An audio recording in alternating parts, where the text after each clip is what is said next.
मंत्री जी, आज आपने सिलमपुर विधानसभा में पद यात्रा निकाली है, क्या कहना चाहेंगे? देखिए, आप सब लोग जानते हैं कि आम आदमी पार्टी के जितने भी बड़े नेता थे और उनको तो बीजेपी ने षड्यंत्र के तहत जेल भेजा ही, उसी कड़ी में अरविंद केजरीवाल जी को भी दिल्ली के काम रोकने के लिए बीजेपी ने जेल में डाल दिया और 6 महीने तक जेल में रहे, कोई सबूत नहीं मिला। आखिरकार जेल ने उन्हें रिहा किया और उस दौरान अरविंद केजरीवाल जी ने रिज़ाइन नहीं दिया। इनके लाख जतन करने में भी अरविंद केजरीवाल जी ने जेल से रहकर सरकार चलानी सिखाई है लोगों को और एक मॉडल बदल दिया है। ईडी, सीबीआई जो मुख्यमंत्रियों को उठा के बीजेपी बंद कर देती थी, रिज़ाइन दिला के सरकार गिरा देती, केजरीवाल जी ने जेल में रहकर सरकार चलाई बेगुनाह होते हुए और जेल से बाहर आकर उन्होंने अपनी आवाम से कहा कि मैंने कुछ नहीं कमाया, सिर्फ तुम्हारा प्यार कमाया है और अपनी सच्चाई ईमानदारी कमाई है। तो मुझसे सहन हो नहीं रहा, ईमानदार आदमी से सहन होता भी नहीं है जब उस पर कोई झूठा इल्जाम लगाए। अच्छा मंत्री जी, आम आदमी पार्टी का मॉडल देखकर कांग्रेस भी एक कुर्सी लेकर घूम रही है तमाम जो लोकसभा है उसमें। देखिए, मुझे इस बारे में नॉलेज नहीं है, आपको पता होगा, मुझे पता नहीं है। वो कह रहे हैं सरकार कैसे चलाएं कि हमारे मुख्यमंत्री जी ने रिज़ाइन दिया, इसलिए रिज़ाइन दिया अरविंद केजरीवाल जी ने कि उनसे बर्दाश्त नहीं हुआ कि उनकी सच्चाई को, उनकी ईमानदारी पे कोई उंगली उठाए। अब केस है, ये तो झूठा केस है, केस तो 10-10 साल चलते हैं, 20-20 साल चलते हैं। उन्होंने रिज़ाइन दिया और दिल्ली की आवाम के काम जो बीजेपी ने रोके थे उसको चालू कराने के लिए उन्होंने तुरंत, लोग बाग कहते थे कि अपने घर से मुख्यमंत्री बनाएंगे, घर से बनाएंगे, घर से बनाएंगे, उन्होंने आतिशी जी को मुख्यमंत्री बनाया और दिल्ली के काम जो रुक गए थे वो सारे चालू कराए। अच्छा मंत्री जी, आप लोकप्रिय मंत्री हैं, दिल्ली के लोग आपको काफ़ी पसंद करते हैं, तो कैसा रुझान दिख रहा है आपको? देखिए, ये तो आप मीडिया वाले हैं, आप सर्वे करते हैं, आपको मुझसे ज़्यादा बेहतर होगा, लेकिन दिल्ली की आवाम अरविंद केजरीवाल जी से बेपनाह मोहब्बत करती है और दिल्ली की आवाम 70 में से 70 सीटें देके चौथी बार अरविंद केजरीवाल जी को मुख्यमंत्री बनाने जा रहे हैं। विधायक जी, आप क्या कहना चाहेंगे? देखिए, आप जिस कुर्सी की बात कर रहे थे वो बेचारे हैं जिनके पास एक भी सीट ना हो दिल्ली में, तो बेचारों के लिए क्या बात करनी। वो तो बेचारे हैं, बेचारे, उनके बारे में कोई बात नहीं करनी। अरविंद केजरीवाल इस बार 70 में से 70 जीत रहे दिल्ली के। और विधानसभा चुनाव नजदीक आ चुका है, क्या संदेश देना चाहेंगे विधानसभा के लोगों को? देखिए, मैं 2-3 चीज़ें आपके चैनल के माध्यम से कहना चाहता हूँ।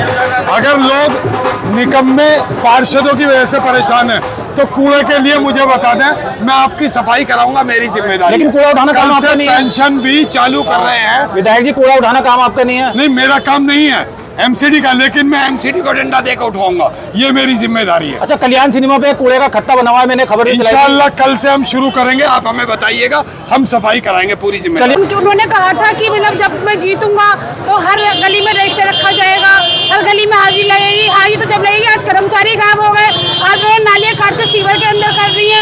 आज सीवर में लोग गंदा पानी पीने में मजबूर है, अगर एक बूंद पी जाएगा तो पूरी टंकी नापाक हो जाएगी। उनको नापाकी का पता नहीं, उनको पाकी का पता नहीं, नालियाँ काट के सीवर में कर रहे हैं। वो सीवर बिलों की जो होते, सीवर कामयाब नहीं है यहाँ के।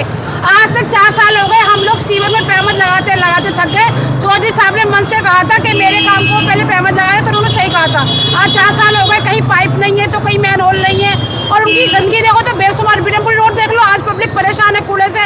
एक तो कूड़ा इतने ढेर लगा हुआ है कि लोग परेशान है, घर में मक्खियाँ बैठ रही है खाने पर, बच्चे बीमार हो रहे हैं, जगह जगह बुखार हो रहे हैं। पूरा सिलमपुर विधानसभा में बुखार के मारे सड़ा पड़ा एरिया। लेकिन आप भी निगम पार्षद रही हैं और आपका काम भी अच्छा रहा है, तो क्या कमियां नजर आ रही हैं आपको? मुझे तो बहुत सारी कमियां नजर आ रही हैं। इस टाइम डीवीसी कर्मचारियों की कमी है। डीवीसी कर्मचारियों को घर घर जाके कूलर चेक करने चाहिए, गमले चेक करना चाहिए, डेंगू चिकनगुनिया बीमारी हो रही है, दवाई डालनी चाहिए, घर घर जाकर फोक करनी चाहिए। बहुत कमी आ रही है एरिया में। अच्छा, चुनाव नजदीक आ चुके हैं, विधानसभा चुनाव, तो क्या कहना चाहेंगे आप? देखिए, चुनाव नजदीक आ रहे हैं, इस बार तो इंशाल्लाह हम, पिछली बार तो हमारी 63 सीट आएंगी, इस बार पूरी 70 सीट आएंगी, क्योंकि दिल्ली देख चुकी है कि अरविंद केजरीवाल जी जब जेल में चले गए तो इन्होंने, एलजी ने हमारे काम रोक दिए, हमारे सीवर का फंड पास नहीं किया, मोहल्ला कॉलोनी में टैक्स रोक दिए, जो कांग्रेस बीजेपी के टाइम था हॉस्पिटल का हाल वही हाल कर दिया। हॉस्पिटल में दवाई नहीं मिल रही, पब्लिक इंतजार देख रही, जल्दी से इलेक्शन हो और हम केजरीवाल जी को दोबारा सीएम बनाएं। चलिए, बहुत बहुत शुक्रिया। पहले मसरूर भाई, मुशर्रफ जी, आप चौहान बागड़ में रहते हैं, चौहान बागड़ में साफ सफाई कैसी हो रही है, ये बताएं। भैया, साफ़ सफाई का तो ये आलम है, पूरा इलाका का इलाका चल रहा है बहुत बुरी तरह, और डेंगू चिकनगुनिया बहुत चल रहा है इस वक्त। गलियों की नालियों की बिल्कुल सफाई नहीं हो रही है।